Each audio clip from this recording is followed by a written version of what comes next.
Hey guys, welcome back to Narnia Lore.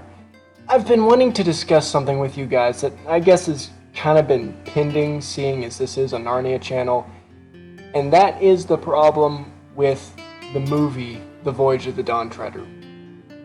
Now, love it or hate it, Voyage of the Dawn Treader is unfortunately the black sheep of the family when it comes to the Narnia trilogy. What made people not receive it as well as the other two? Now, for the record, I personally enjoy Voyage of the Dawn Treader as a movie of its own. However, as Voyage of the Dawn Treader, it honestly doesn't hold up to the original as well as a movie adaptation of a book should be. I mean, the first two were great. Lion, the Witch, and the Wardrobe was critically acclaimed and well received by audiences worldwide. Prince Caspian was less well received, I think partially due to the Caspian-Susan romance, but we can argue that later. But overall, the first two movies do an excellent job of recreating their respective books. Voyage of the Dawn Treader, however, completely veers away from the book. I mean, it starts out okay, but as soon as they reach the Lone Islands, all bets are off, and the story just sort of charts its own course, if you know what I mean. So after thinking about this long and hard, I've finally come to the realization as to why Voyage of the Dawn Treader is not as good as its predecessors or its novel counterpart, and it has nothing to do with taking artistic license to the story.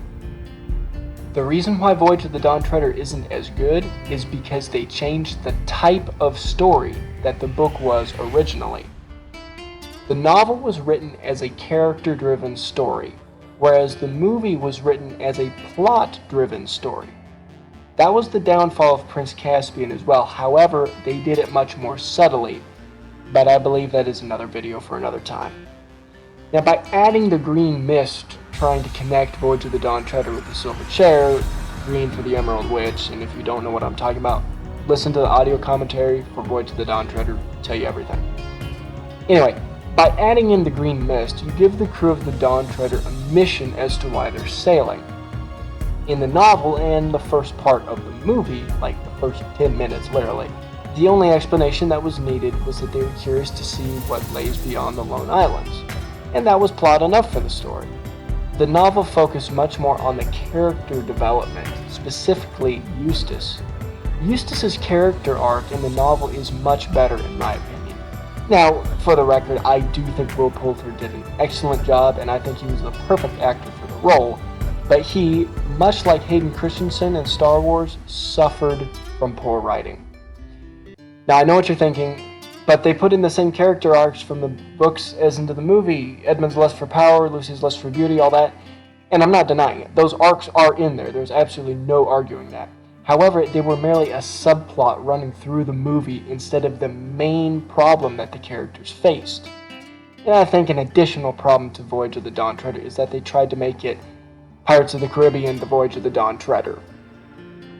And with changing the story from a character-driven story to a plot-driven story, the movie lost so much of the charm and wonder that the book had. And although this may not be what audiences picked up initially when they first saw the movie, I'm fairly confident that this is why Voyage of the Dawn Treader was not as well received as the others. So let me know what you guys think. I'd love to hear your feedback in the comments.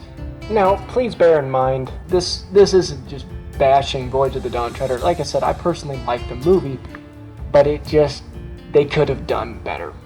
So, my fellow Narnians, until next time, this is Narnia Lore.